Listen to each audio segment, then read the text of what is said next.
You're beautiful. What?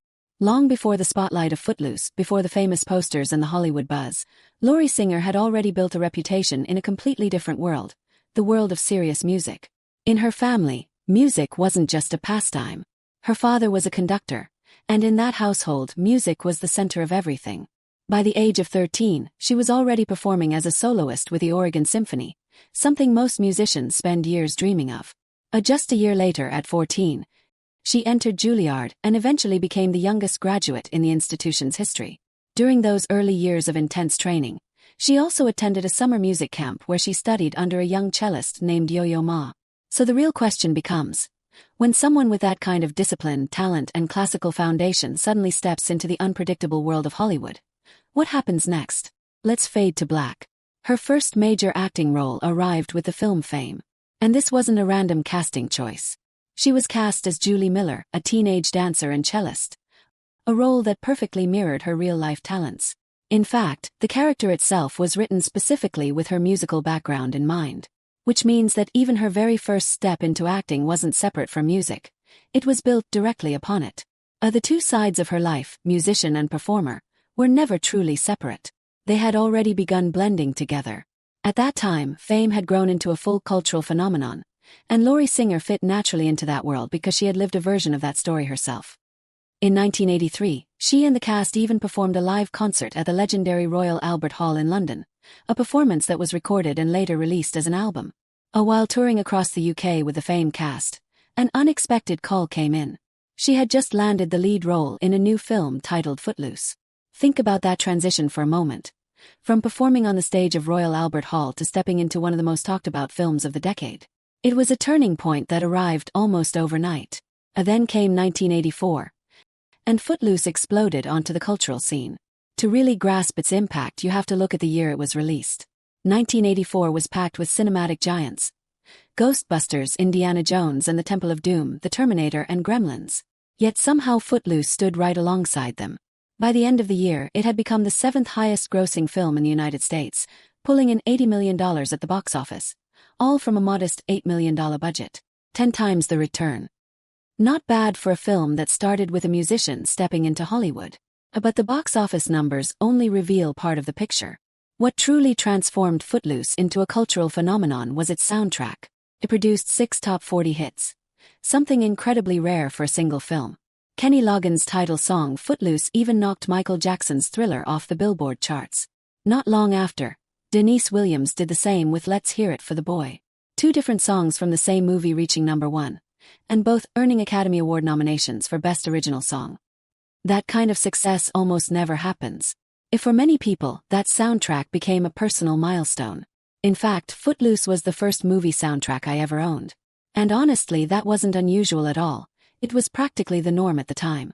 The music was everywhere. TV played the videos on repeat, day and night. The fashion, the dance scenes, the rebellious energy, it all perfectly captured a moment the early 1980s seemed to be waiting for. In many ways, Footloose wasn't just a movie.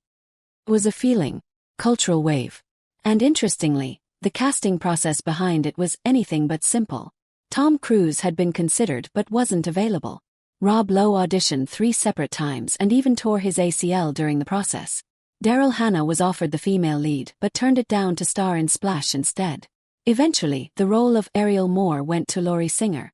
And looking back now, something important often gets overlooked: the strength of what she actually brings to the character. Ariel isn't comic relief. She carries real emotional weight in the story. She isn't playing the wide-eyed love interest or simple comic relief. Instead, the character carries real tension. As a preacher's daughter caught between rebellion and expectation, Ariel Moore lives under the pressure of family responsibility and a quiet personal crisis. Lori Singer approaches the role with intelligence and restraint, giving the character a calm, self-contained presence that fits the story perfectly. The performance earned her the Show West Breakthrough Performer of the Year award. For a moment, she was everywhere: magazine covers, interviews, public appearances, and at the center of a very loud cultural moment. But the real question this video explores isn't just about that success. It's about what that moment meant, and what followed after the spotlight faded. The year after Footloose, she made a very deliberate move. Instead of returning to another teen-focused hit, she appeared in The Falcon and the Snowman, John Schlesinger's espionage drama starring Sean Penn and Timothy Hutton. This wasn't a simple commercial follow-up. It was serious, morally complex dramatic work, the kind of role that suggested she was aiming for something deeper. In that same year, she also appeared with the then up-and-coming Tom Hanks in The Man with One Red Shoe, a lighter CA-themed comedy that also featured Carrie Fisher and Jim Belushi. It wasn't a particularly serious film, but it did reveal something important, a willingness to move between very different types of roles rather than repeating the same formula. That same year, she also appeared in Trouble in Mind, Alan Rudolph's neo-noir drama. The performance earned her a nomination for the Independent Spirit Award for Best Female Lead. Two films within a single year, both leaning towards serious and critically respected work. It shows a clear effort to build a filmography that extends beyond the massive shadow of Footloose. Strategically, it was the right decision. But this is also the point where a certain kind of momentum never quite solidifies. There wasn't a second defining cultural hit, no major romantic lead or award season breakout that could firmly place her in the A-list conversation the way Footloose briefly suggested might happen. Her career didn't collapse, simply shifted into a different lane. Through the late 1980s and into the early 1990s, the work continued, though the projects gradually became more niche. Summer Heat in 1987 brought strong critical praise. Warlock in 1989 earned her a cult following, especially memorable for anyone who grew up during the VHS era. Then came Equinox in 1992 and Sunset Grill in 1993, each adding another piece to a career that was quietly evolving rather than chasing mainstream spotlight. These weren't bad films. In fact, some of them were genuinely interesting projects. But they weren't the kind of movies that pushed her back into the center of mainstream attention. And without that major re-entry moment, the public profile slowly softened. Looking back at this period, one thing becomes clear. Lori Singer was never shaped into a single, easy Hollywood archetype. She wasn't presented as the classic bombshell. She wasn't the romantic comedy queen. And she wasn't positioned as the award-season dramatic powerhouse either.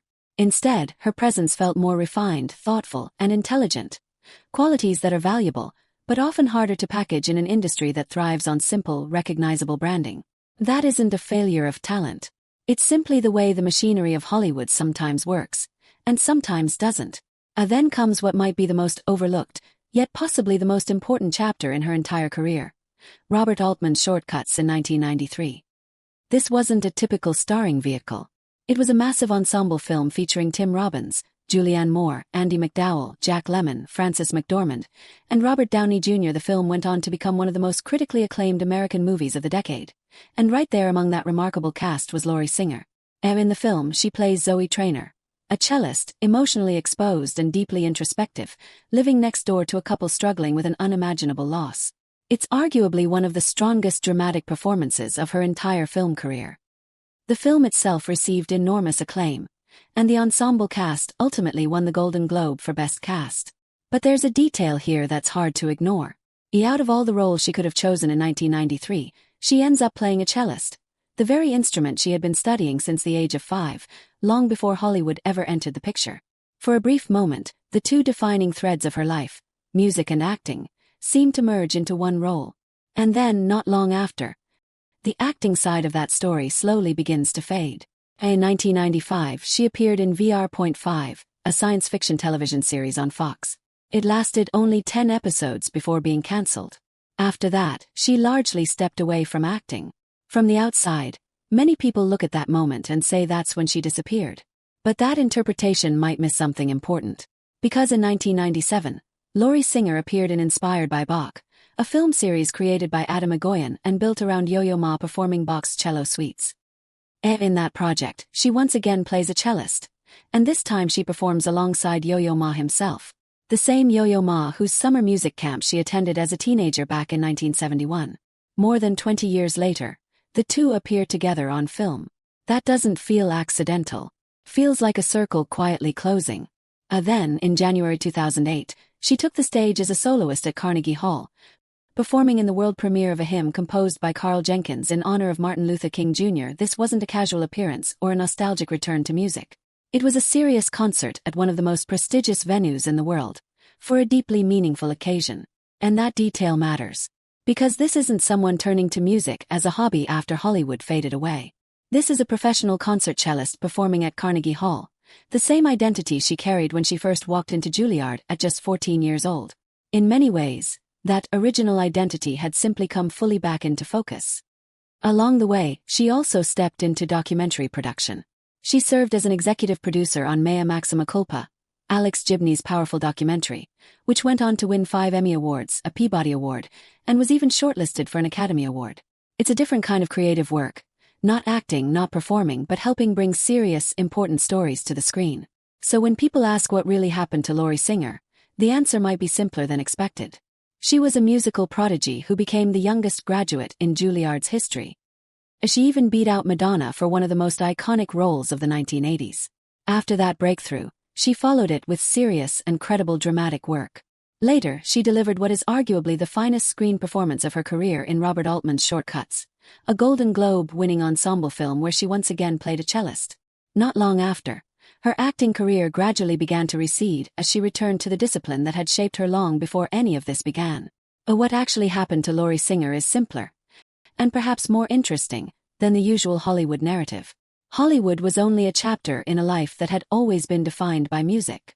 The film career was never the final destination. It was the detour. A remarkable and culturally significant detour, but still a detour. The cello was there when she was 13, performing with the Oregon Symphony. It was there again in the role Robert Altman wrote for her in Short Cuts. It was there when she performed alongside Yo-Yo Ma. And it was there again when she appeared at Carnegie Hall in 2008. Some people chase the spotlight for their entire lives. But others, the ones who had a real identity before the spotlight ever found them, eventually return to it. Eventually they simply go home. In Lori Singer's case, the place she ultimately returned to was always music. It had been there from the very beginning, long before Hollywood, long before the films. The path through acting may have taken her somewhere unexpected for a time, but eventually it simply led her back to what had always defined her. In many ways, she just took the long way back. Thank you very much for watching. If you enjoy this kind of content, please consider leaving a comment, liking the video, subscribing to the channel, or all three. It really does make a big difference. And as always, I look forward to seeing you all in the next one.